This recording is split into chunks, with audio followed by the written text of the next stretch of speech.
여러분 안녕하세요, 딩몬입니다. 오늘은 러시아 혁명 특집이에요.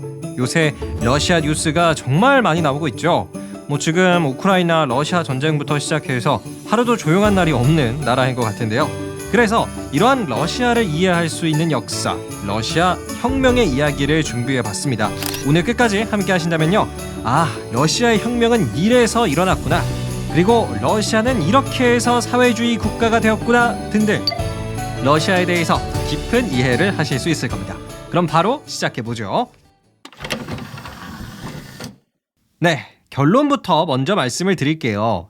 러시아의 혁명은 총 2번 일어났어요. 1917년의 2월 혁명이랑 10월 혁명, 이 두 개가 있죠. 그렇다면 2월 혁명이랑 10월 혁명이 러시아에 무엇을 바꿔놓았는지가 우리가 좀 궁금한 내용일 텐데요. 일단 조금 더 먼저 일어난 러시아의 2월 혁명은요, 러시아라는 나라의 왕이란 존재를 아예 사라지게 만들었습니다. 러시아는 예전부터, 수백 년 전부터 차르라고 불리던 왕과 같은 존재가 있었어요. 하지만 2월 혁명으로 인해 차르는 아예 왕자에서 물러나고요, 러시아에는 더 이상 왕이라는 존재가 등장하지 않습니다. 그래서 지금도 러시아를 보시면요, 푸틴 이런 대통령은 있지만 왕이라는 존재는 우리가 찾아볼 수가 없죠. 하지만 러시아 관광지 중에 겨울 궁전이라든지 아니면 예카테리나 궁전 이런 게 있는 걸로 봐서는 러시아에도 엄연한 왕이란 존재가 있었구나, 우리는 알 수 있습니다. 자, 그럼 뒤이어서 일어난 러시아의 10월 혁명, 무엇을 바꿔놓았을까요? 10월 혁명으로 인해 그 유명한 블라디미르 레닌이 러시아에 등장을 합니다. 레닌이 이끌었던 볼셰비키 당이 있는데요, 이들은 일종의 쿠데타를 일으켜서 당시 러시아의 권력을 독차지해요. 자, 그러면 지금까지는 러시아의 이 각각 혁명이 뭘 바꿔놓았는지 알아봤다면요, 도대체 왜 이런 혁명이 일어났는지도 소개를 해드려야겠죠. 혁명이 일어나게 된 건 총 3가지 이유 때문이었다라고 정리를 해봤는데요. 첫 번째, 러시아의 대기근. 두 번째, 러시아 국민에게 총과 칼을 들이댄 선을 넘어버린 차르이고요. 마지막 세 번째, 1차 세계대전입니다. 그럼 조금 더 자세하게 이 혁명의 과정을 소개해 드릴게요. 때는 1891년이었어요. 러시아에 대기근이 찾아옵니다. 굶어 죽는 사람들이 확 늘어나기 시작한 거예요. 근데 왜 보통 안 좋은 일들은 몰아서 한 번에 온다 라고 하잖아요. 이렇게 러시아 국민들이 대기근으로 힘들어하고 있을 그때 전염병이 돌기 시작해요. 콜레라, 그리고 티푸스, 이런 역병이 러시아에 퍼지기 시작을 한 거죠. 그래서 재난 트리플 콤보라고 할 수 있는 대기근, 콜레라, 티푸스 콤보가 완성이 돼버리죠. 결국 러시아 국민 50만 명 이상이 이 재앙으로 인해서 사망을 하게 됩니다. 정말 많은 사람들이 목숨을 잃었어요. 자, 그런데요, 이러한 국가적인 위기 상황일수록 정부의 대처 능력, 너무나도 중요하죠. 당시 러시아를 이끌고 있었던 건 26살의 젊은 러시아 황제 니콜라이 2세였습니다. 이때 1891년이면요, 프랑스 혁명이 일어나고 나서도 약 100년이나 더 지났을 때예요. 하지만 러시아에는 오직 황제 한 명한테 모든 정치적인 권한이 다 몰려 있었습니다. 하다못해서 의회라든지 국회, 장관 이런 제도는 아예 찾아볼 수가 없어요. 어떻게 보면 러시아가 상당히 오랫동안 좀 후진적인 정치 구조를 갖고 있었다라고도 볼 수가 있습니다. 그래서 이런 국가적인 위기 상황을 니콜라이 2세는 잘 대처해내지 못해요. 오히려 러시아의 귀족이랑 상류층들이 황제한테 러시아에 필요한 어떠한 요구사항들을 전달을 했는데요, 황제 니콜라이 2세는 너무나 당연하게도 아니, 우리 러시아에 요구할 게 뭐가 있냐, 황제인 내가 혼자 알아서 다 하겠다, 이렇게 단칼에 국민들의 요구를 거절해버립니다. 자, 그런데요, 여기서 결정적인 이슈가 하나가 있어요. 러시아의 이런 구시대적인 황제와는 다르게 러시아 국민들 그 자체, 러시아 국민들은 점점 변화하고 있었다는 거예요. 일단 읽고 쓸 줄 아는 사람들이 정말 많이 늘어났습니다. 원래는 러시아 국민의 한 21% 수준에 불과했대요. 그런데 혁명이 일어나기 그 즈음에는 러시아 국민들 중 거의 절반, 40%에 해당하는 사람들이 책을 읽고 글을 쓸 줄 알았습니다. 그러니까 혁명이 조금 더 빠르게 번질 수 있는 그런 배경이 완성이 됐다는 뜻이죠. 그리고 언론사, 신문사 이런 것들도 점점 많이 늘어났었는데요. 13개 정도에 불과했던 일간지가 몇 년 만에 856개. 와, 엄청나게 늘어나죠. 그런데 문제는 뭐였겠어요? 러시아의 국민들은 계속해서 변화하고 있으나 그 우두머리 러시아의 황제가 전혀 바뀌고 싶지 않아야 한다. 이거 큰 문제죠. 그래서 조금씩 혁명 세력들이 러시아에 등장을 하게 됩니다. 뭐라도 좀 바꿔보기 위해서요. 대표적으로 레닌이라는 사람이 있어요. 블라디미르 레닌은 훗날 10월 혁명으로 인해 러시아의 모든 권력을 손에 넣는 지도자인데요. 잠시 이분의 이야기를 짧게 해볼게요. 자, 원래 레닌은요, 금수저, 그 러시아의 귀족 집안 출신이에요. 뭐 사회주의 이야기를 하긴 했지만 돈도 많고 하고 싶은 거 다 하면서 살 수 있는 사람이었습니다. 그런데 이분이 청년 시절에 마르크스의 사회주의에 아주 큰 감동을 받아요. 자, 여기서 잠시 사회주의란 다 같이 일하고 다 똑같은 것을 얻는 이러한 것을 말합니다. 공산주의를 포함할 수 있는 조금 더 넓은 개념이에요. 그런데 레닌은요, 이 사회주의의 영향을 받은 거 분명히 맞는데요. 자신만의 이상한 좀 독특한 사회주의를 새롭게 창시를 해내요. 레닌주의라고 말하는데요. 그의 레닌주의를 정리하면 이렇습니다. 사회주의 국가를 만들기 위해서는 엄격한 독재 정부가 필요하다. 네, 사회주의 국가, 독재. 그쵸. 오늘날의 북한이랑 굉장히 비슷하죠. 자, 이렇게 레닌은 자신만의 독특하면서도 이상한 사상을 갖고 있었는데요. 때는 1902년쯤부터 해서 레닌이 이제 본격적인 정치 활동을 시작하게 돼요. 사회민주노동당이라는 사회주의 당에 들어가게 되는데 이때 아주 중요한 사건이 있습니다. 당시 사회주의 노동당은 당이란 개념에 대해서 의견이 두 가지로 갈렸어요. 일단 레닌의 주장은 이랬습니다. 당이란 본디 혁명적인 활동의 최전선에 서는 조직이다. 그러니까 당이 혁명의 역할을 수행해야 한다라는 생각을 가지고 있었고요. 그런데 그 당에 속해 있는 몇몇 사람들은 레닌, 그게 무슨 소리냐. 당은 그저 정치적인 의회일 뿐이다. 이렇게 생각을 했어요. 결국에는 이 둘은 차이를 좁히지 못하고 투표를 한번 해보는데요. 아주 근소한 차이긴 했지만 레닌이 이런 혁명적인 주장이 조금 더 많은 당원들의 선택을 받습니다. 그리고 당은 두 개로 갈라져요.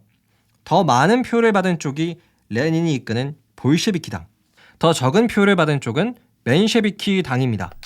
러시아 말로 볼셰비키가 다수를 의미하고요. 맨셰비키가 소수를 의미해요. 자, 어쨌든 이러한 혼란한 러시아의 사회 분위기에 따라서 레닌의 볼셰비키 당이 만들어졌습니다. 그런데 때는 1905년 러시아의 이 혼란한 분위기, 아주 정점을 찍는 사건이 일어나요. 바로 피해 일요일 사건이죠. 때는 1905년 1월 9일 화창한 일요일 아침이었습니다. 그리스 정교회의 신부였던 가폰 신부는 수많은 시위자들 앞에 섰어요. 그리고 러시아의 안정을 외치면서 시위를 시작했죠. 정말 평화적인 시위였습니다. 그 누구도 칼이나 총을 들지 않았어요. 그런데요, 러시아의 경찰과 군대는 이 평화적인 시위를 하는 러시아 국민들을 향해서 총을 발사했습니다. 40명 이상이 순간적으로 사망을 했고요. 수백 명이 부상을 당해요.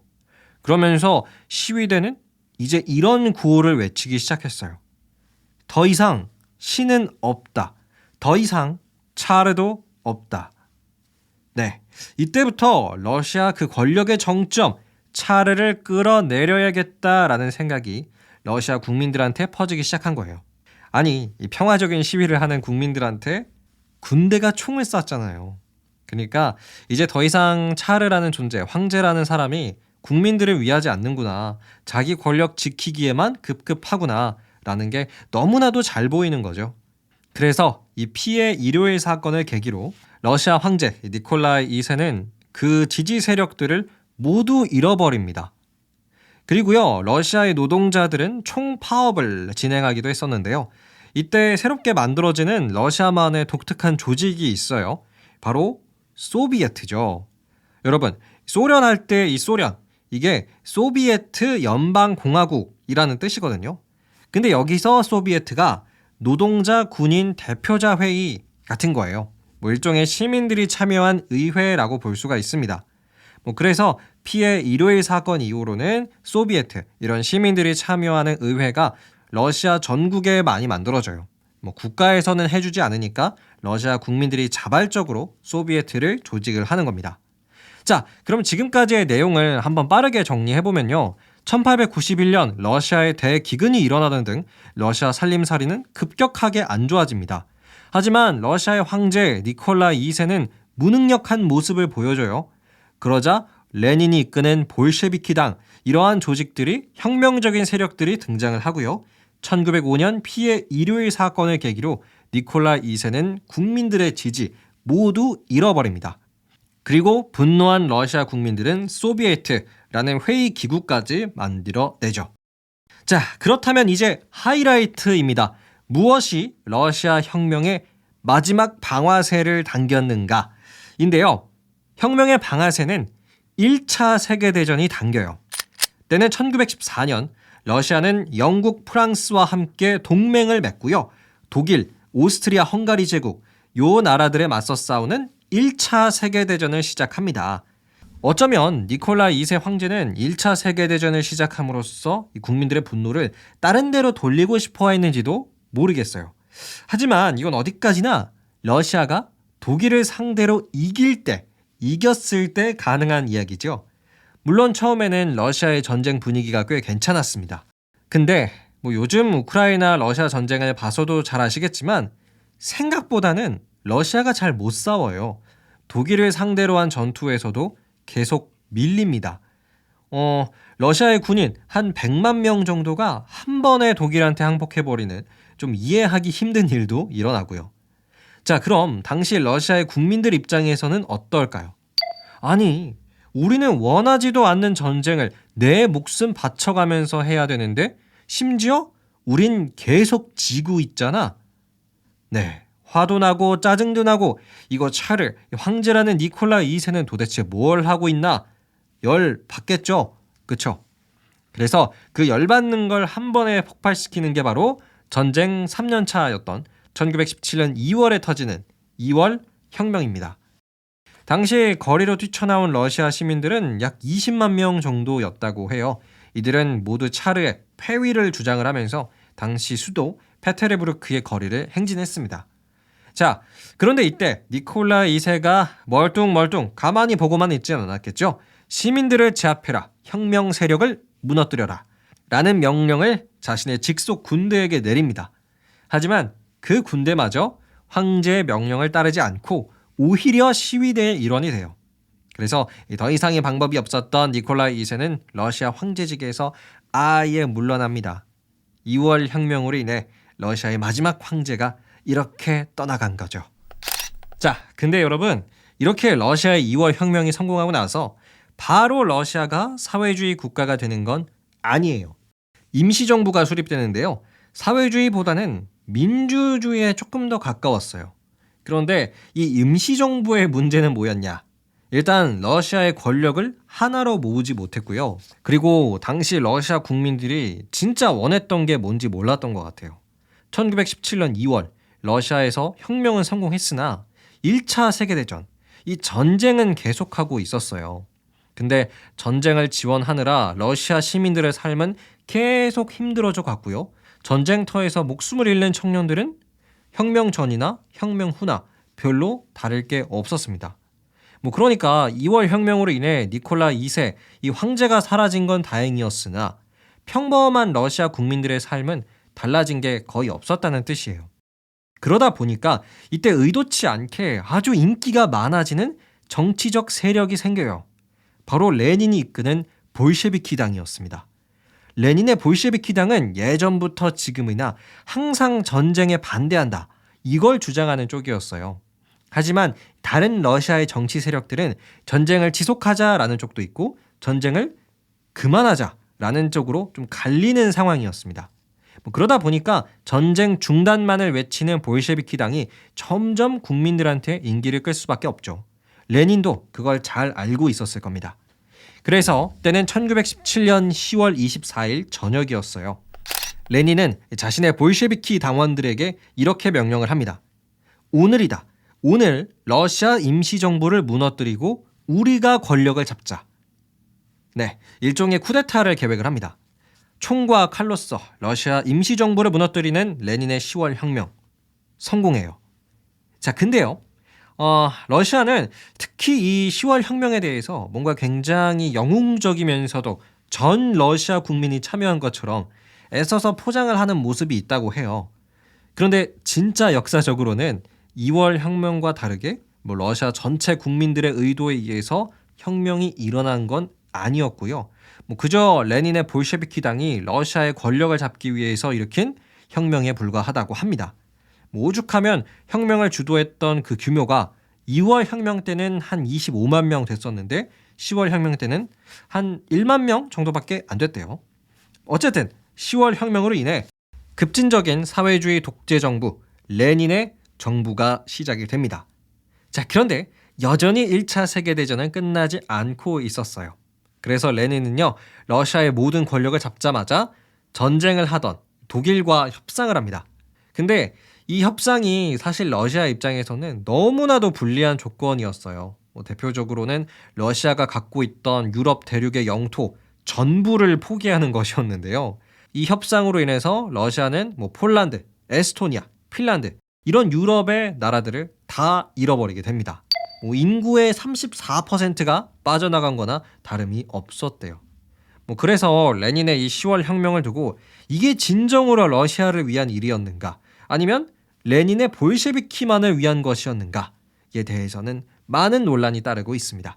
자, 지금까지 러시아 혁명의 이야기였습니다. 끝!